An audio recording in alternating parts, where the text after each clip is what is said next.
साथ ही में मैं बात करूँ तो आप जिस घर में थे इतने दिनों तक, मैं जानना चाहूँगा, बहुत ही प्यारा घर है देखने में, बहुत सुंदर घर है, लेकिन बाहर आने के बाद क्या फीलिंग मिल रहा है, लोगों से क्या रिएक्शन मिल रहा है आपको?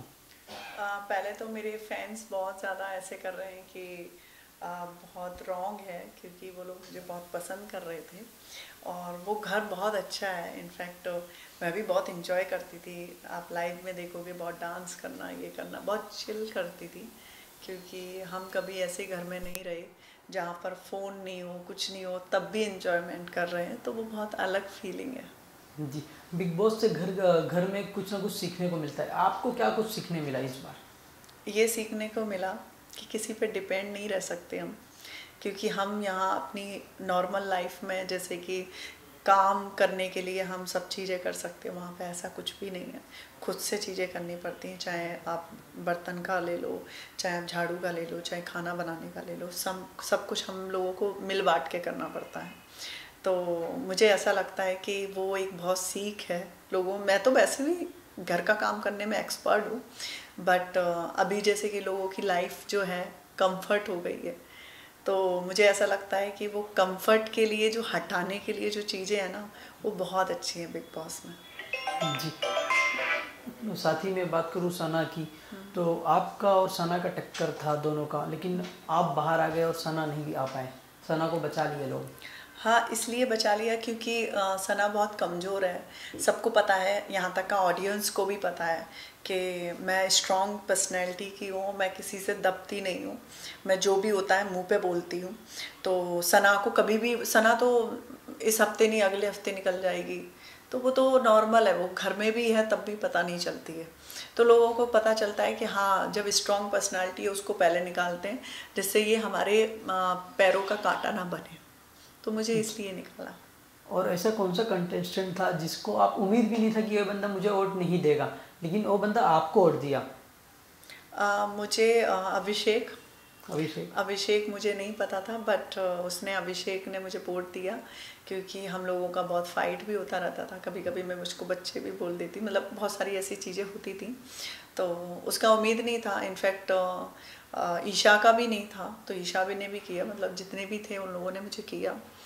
और जिसका नहीं, मतलब उम्मीद नहीं थी कि ये मुझे नहीं करेगा, मतलब जैसे कि राइडर, मुझे उम्मीद थी कि वो करेगा मुझे, क्योंकि वो मेरे को बहन बोलता था।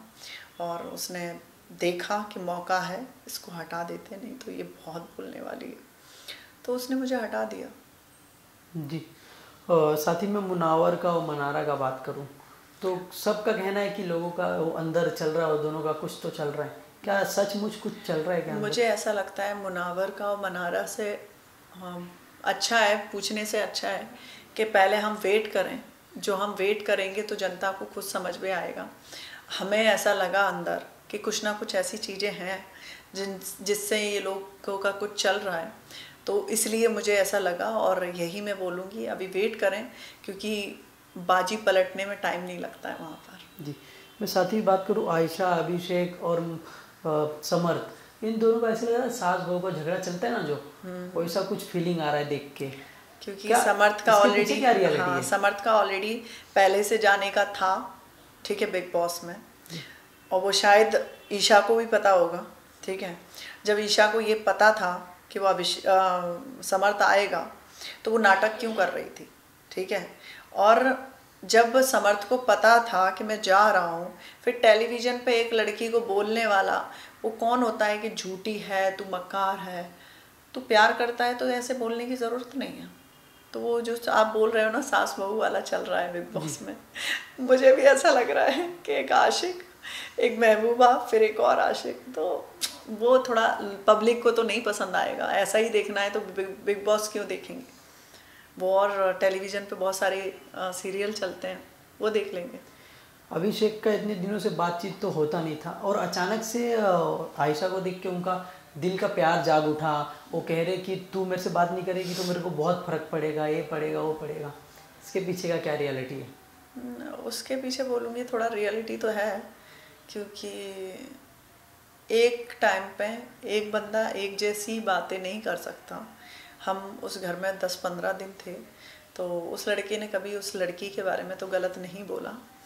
ना ही वो उसका साथ छोड़ने, मुझे जैसा लग रहा है ये लड़का नहीं भी जाता तब भी वो साथ तो नहीं छोड़ता, जैसे कि उसने बोला है उसके बारे में, गलत बोला, मतलब जो भी है उनके रिलेशनशिप के बारे में, कि वो उसको मार देता था, उसको ये कर देता था। तो मुझे ऐसा लगता है कहीं ना कहीं ईशा की बहुत सारी गलतियां हैं जो वो यंग एज में नहीं समझ पा रही है शायद। तो मुझे ऐसा लगता है वो तीनों की तीनों यंग एज तीनों के तीनों वो ड्रामा जो क्रिएट करने वाला नहीं होता, बच्चों वाला, वही कर रहे हैं। और ये जो जंग छिड़ी हुई है टीवी और यूट्यूबर, ये क्या है? ये राइडर ने फैलाया है जी। राइडर को ऐसा लगता है उसकी बहुत बड़ी कौम है यहाँ पर जो उसको सपोर्ट करती है। मैं उस कौम को बोलना चाहती हूँ, प्लीज़ सच का साथ दें। वहाँ पर टेलीविज़न के लिए कोई अलग ट्रीटमेंट ऐसा नहीं है कि अलग खाना आता है, अलग चीज़ें आती हैं, ऐसा कुछ भी नहीं है। जो हमें मिलता है वही सारी टेलीविज़न को मिलता है, सब चीज़ें वही हो रही हैं। तो प्लीज़ ऐसी चीज़ें राइडर अंदर जो फैला रहा है वो गलत है, ठीक है। इनफैक्ट वो कुछ करता भी नहीं है वहाँ पे, मेरे साथ में था, मेरे साथ में घूमता रहता था। इनफैक्ट मेरे से आपने देखा भी वो लाइव में, तो उसने मेरे को बोला था कि मैं तुम्हारा साथ नहीं छोड़ूंगा। और जब बारी आई बात की तो उसने क्या किया, सना के साइड चला गया और सना से उतना बातचीत भी नहीं था उससे। तो मुझे ऐसा लगता है कि ऐसे झूठे इंसानों का साथ मत दो। आप भी एक यूट्यूब पे हो या टेलीविज़न पे हो, आपके अंदर भी ब्रेन है, आपको बस देख के समझना है कि ये सच क्या है और झूठ क्या है। जी। तो बस मैं इतना बोलना चाहूँगी कि किसी के बातों में आके आप लोग जंग मत छेड़ना। जी। कोई ऐसी चीज़ है जो लोगों के सामने अब तक ना आया हो और आप खुलासा करना चाहें? जिग्ना, जी। मैं जिग्ना के बारे में बोलना चाहूँगी। जी। जिग्ना बोलती है मैं बहुत स्ट्रॉन्ग पर्सनालिटी की हूँ, मीडिया वालों को गाली देती है, ठीक है, बहुत कुछ बोलती है कि मीडिया में ही थी, मीडिया वालों ने साथ नहीं दिया। ऐसे इंसानों का साथ कौन देगा जो पीछे से बात करने वाले हो। बात करने की हिम्मत है, जब आप 15-16 लोगों में बात नहीं कर पाते हो तो आप मीडिया के सामने सिर्फ ये दिखाने की कोशिश कर रहे थे तुम्हारा साथ नहीं दिया। साथ कौन देता है, जब इंसान का सच बोले। झूठ पे मत जाओ। आपने गलती नहीं कही, आप आके बोलो ना, फिर बोलते हो कि वो पुरानी बातें हैं, हम नहीं बोल सकते। तो मुझे ऐसा लगता है चाहे 100 साल पुरानी भी बात है, जब आपको न्याय नहीं मिला है तो आप उसके लिए लड़ते रहो। तो मुझे ऐसा लगता है जिग्ना का ऐसा फेस है जो सामने नहीं रखती है, और मैं डेफिनेटली गई, कम बैक किया तो उसकी सच्चाई ज़रूर बाहर लेके आऊँगी। जी। Any message for fans? बस इतना ही है कि थैंक यू, आप लोगों ने मुझे सपोर्ट किया। मुझे बाहर आके पता चल रहा है लोग मुझे बहुत पसंद कर रहे हैं, तो इस चीज़ के लिए थैंक यू। एंड मैं कोई भी टेलीविज़न हो या फिर फिल्म हो या कुछ भी हो, मैं आप लोगों को एंटरटेन करती रहूँगी। और मेरा कम बैक हुआ तो मेरा एक नया रूप होगा जिसमें, और मैं चाहती हूँ आप लोग मुझे सपोर्ट करते रहें। Thank you ma'am, thank you so thank much. You so much.